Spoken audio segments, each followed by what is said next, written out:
अखंडानंद बोधाय शिष्य संतापहारिणे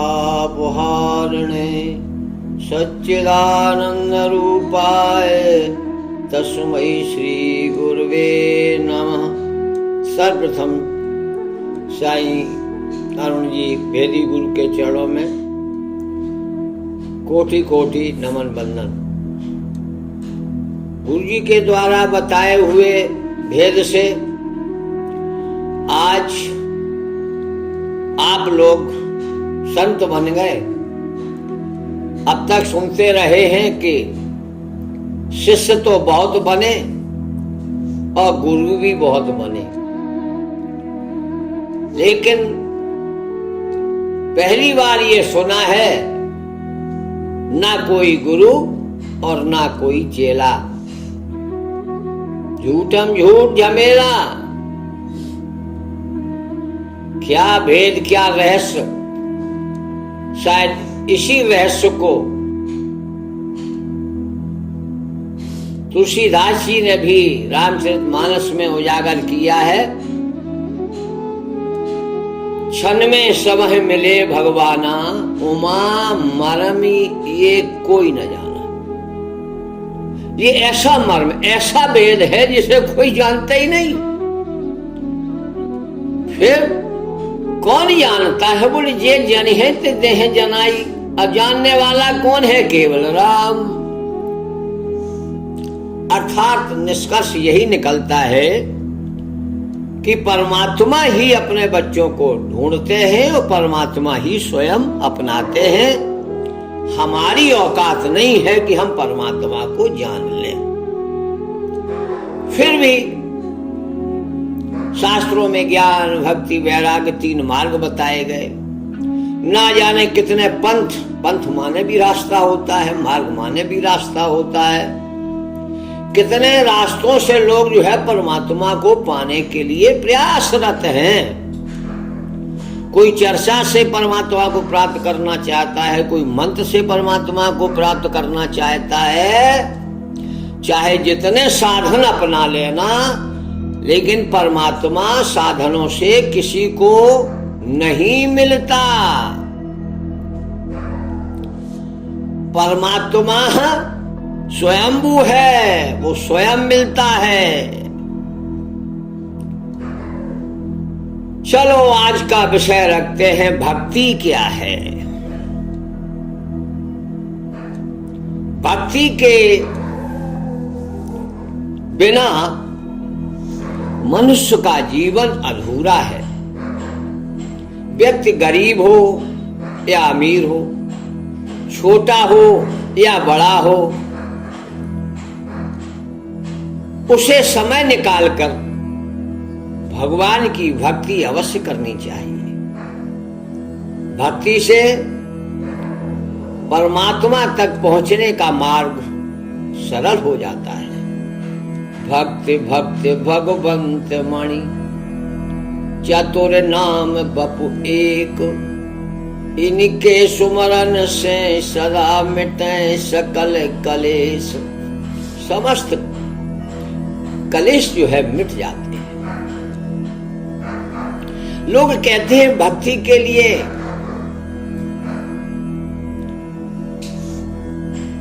वैराग्य जरूरी है। हाँ, भक्ति के लिए वैराग्य जरूरी है, लेकिन वैराग्य का अर्थ ये नहीं है कि हम अपने घर का त्याग कर रहे हैं। लोग घर का त्याग करते हैं, परिवार का त्याग करते हैं, ये वैराग्य नहीं है। वैराग्य तो मन से किया जाता है। हम जहां हैं, जिस स्थिति में हैं, वहीं हम मन से संसार को त्याग दें। संसार बंधन का कारण नहीं है। लोग कहते हैं संसार बंधन का कारण है। संसार बंधन का कारण नहीं है। संसार में जो हमारी स्वार्थ की इच्छा वृत्ति है वो बंधन का कारण है। हमारी इच्छाएं, वासनाएं, मोह आदि बंधन है, और इस मोह का मूल आधार है मालूम है क्या? अहंकार। जब तक व्यक्ति में अपने निजी स्वार्थ की भावना निहित है, समझ लेना वो प्राणी बंधनों से बना हुआ है।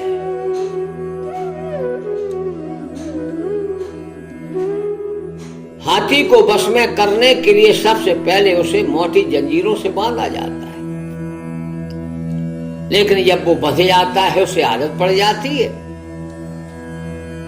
फिर बस इशारे मात्र से वो टिका रहता है, फिर वो जंजीर को तोड़ता नहीं, क्योंकि वो तोड़ तोड़ के परेशान हो चुका होता है और उसे आदत पड़ जाती है। आज तुम भी परेशान हो, मदान हाथी की तरह बार बार झटका तो लगाते हो, लेकिन अभी होश में नहीं हो, बेहोशी में जी रहे हो। ये संसार तुम्हारे काम आने वाला नहीं है। जब तक हो तब तक तुम्हारा जीवन भर धन कमाया, प्रॉपर्टी बनाई, कब तक? जब तक तुम्हारी श्वास है। श्वास निकल जाने के बाद सब यही जो तुम्हारी चित्त वृत्ति में रहा है, इकट्ठा करना, संचित करना, बस यही तुम्हारा बंधन का कारण बन जाएगा, और इसी कारण तुम्हें बार बार इस संसार में आना पड़ेगा। अब संसार से निकलना है तो न जाने कितने बार सतयुग आया, त्रेता आया, कलयुग आया, चारों युग बीत गए, हम हर युग में भ्रमण करते रहे, हर युग में भ्रमण करते रहे। वैकुंठ भी गए, स्वर्ग भी गए, लोकों को भी प्राप्त किया, देवता भी बने, दानव भी बने, जो भी बने, बनते रहे, बिगड़ते रहे, लेकिन ना मुक्ति मिली ना मोक्ष मिला। यद्यपि मुक्ति का इच्छा करना, मोक्ष की इच्छा करना, ये भी बंधन का कारण है। बिल्कुल इच्छा शक्ति को ही त्यागना पड़ेगा तुम्हें। जिस दिन तुम्हारी अपनी इच्छा शक्ति को त्याग दोगे, यही वैराग्य है। लिखने वाले ने लिखा है, संसार में चाहे मन जावे, संसार में चाहे मन जावे, मन में संसार ना आने दो, पानी में नाव चले तो चले, पानी में नाव चले तो चले, पर नाव में पानी ना आने दो, पर नाव में पानी ना आने दो। ये संसार एक नदी और नाव का संयोग है। बगैर जल के नाव नहीं चल सकती, और बगैर नाव के जल से पार नहीं हुआ जा सकता। लेकिन बैर कितना, यदि नीचे छेद हो गया, नाव में पानी आ गया तो नाव डूब जाएगी, और पानी नहीं होगा तो भी नाव स्थिर हो जाएगी। इसलिए संसार बंधन का कारण नहीं है। जो इच्छाएं तुम्हारी हैं, यदि तुम्हारे मन में ये इच्छा शक्ति रूपी छेद है, तो ये संसार तुम्हारे अंदर भर जाएगा और तुम्हें डुबो देगा। इसलिए तुलसीदास जी लिखते हैं कि तुलसिया संसार में भांति भांति के लोग, तुलसिया संसार में भांति भांति के लोग, सबसे हिलमिल चालिए नदी नाव संयोग। यहां भी नदी नाव का संयोग बनाया।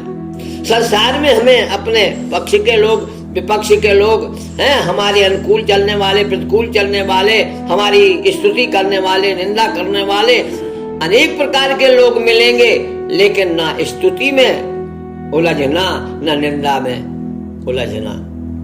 ततुल्यम निंदा स्तुति, निंदा स्तुति दोनों को मान करके और छोड़ते जाओ, छोड़ते जाओ, छोड़ते जाओ। यही त्याग है, यही वैराग्य है। हम कभी स्तुति में पड़ जाते हैं, हमारा बहुत सम्मान मान यश कीर्ति बढ़े, बस फंस गए। और कभी फंस जाते हैं कि कोई ने हमारी निंदा कर दी तो उसके पीछे पड़ जाते, ये तो हमारा शत्रु है, बुराई करता रहता है। आप दोनों तरीके से फंस गए, लिहाजा इनमें नहीं पड़ना है। अगर भक्त बनना है, परमात्मा का प्रिय होना है, पात्र बनना है, तो इन चीजों में मत पड़ो। यही तो हमें शास्त्र सिखाते। शास्त्र भी सीखने की कला है और शस्त्र भी चलाने की कला है। शस्त्र भी सीखना पड़ता है और शास्त्र भी सिखाते हैं।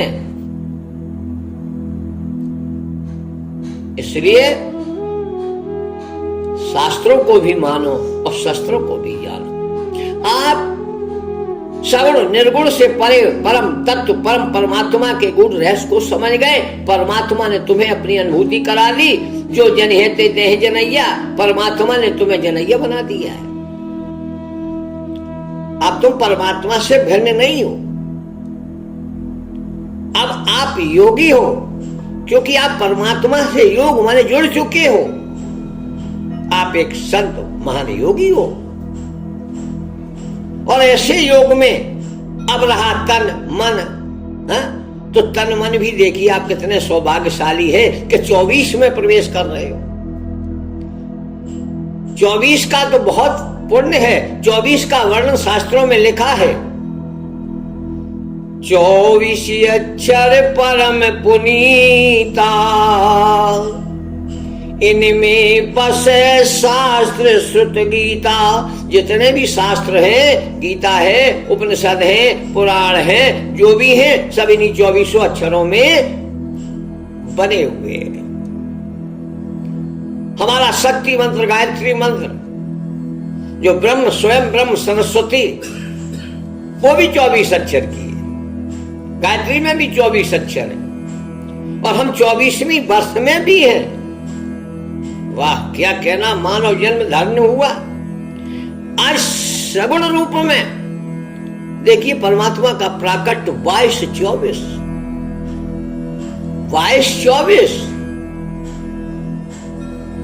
में हम प्रवेश करे हैं। वो भी जनवरी। अरे जानने वाले जान जाओ, बरी हो जाओगे, जनवरी बरी हो जाओगे बंधनों से। क्या समय आया है, यही तो संयोग है परमात्मा का। परमात्मा तो कृपा की वर्षा कर रहा है, उड़ेल रहा है, लेकिन हम अब भी नहीं समझ रहे। लोग नए वर्ष को शराब पी करके मनाते, नशा करके मनाते। अरे ये दैत्य वृत्ति वाले ये कभी नहीं सुधरेगी। ऐसे समय में भी जो नशा मुक्त ना हो सका, जो अपना स्वयं नशा करके गाड़ी का चालान करा लेते हैं, अरे कहीं ऐसा ना हो कि तुम्हारी जिंदगी का ही चालान हो जाए। इसलिए उन लोगों के लिए भी है कि भैया नशा करो तो परमात्मा के नाम का नशा करो। ये नशा करने से क्या फायदा, शाम को पी सुबह को उतर जाएगी। अरे शाम को पियोगे सुबह उतर जाएगी। प्रभु के नाम की भक्ति में डूब करके देखो, ये जिंदगी ही तुम्हारी आहा खुमारी में गुजर जाएगी। राम नाम रसना, राम का नाम सार शब्द को पहचानो। हमेशा तुम नशे से ज्यादा नशे में रहोगे, मस्ती में रहोगे, क्योंकि वो सच्चिदानंद है। सब लोगों से निवेदन है, प्रधानमंत्री ने भी हाथ जोड़ करके निवेदन किया है। एक तो 14 साल के बाद जब राम जी आए थे ना, तो दीपावली मनाई थी। अवधि को बिता कर अवधि राम आए, अवधि को बिता कर, अवधि माने समय, अवधि को बिता कर अवधु राम आए, अयोध्या दुल्हन सी सजाई गई है। उस वक्त भी अयोध्या को सजाया गया था।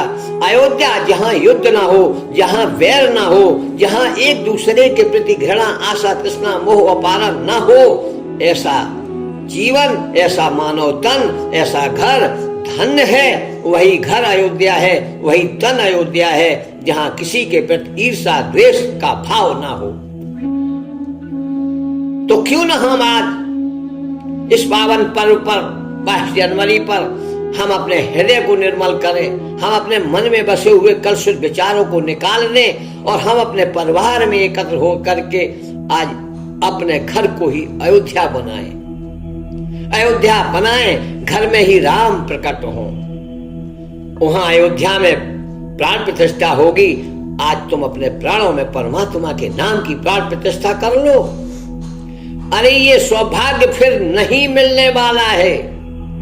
कभी कभी ये सौभाग्य प्राप्त होता है, उधर अयोध्या में प्राण प्रतिष्ठा हो, इधर तुम अपने तन को मन को अयोध्या बना लो, अपने घर परिवार को अयोध्या बनाओ, अपने पड़ोस को अयोध्या बनाओ, भगवान की मांगलिक कार्यक्रम करो, दीपक जलाओ, उत्सव मनाओ। और यही तो सच्चा प्रकटीकरण है। अब भी चूक गए तो बेटा फिर वही कहा जाएगा कि जब अकल बट रही थी तो कहां थे, तो कहोगे हम तो स्कूल के पीछे थे। तो इस वक्त अकल भी बट रही है, राम का नाम भी लुटाया जा रहा है, राम स्वयं भी जो है आ रहे हैं, साकार रूप में भी निराकार रूप में भी।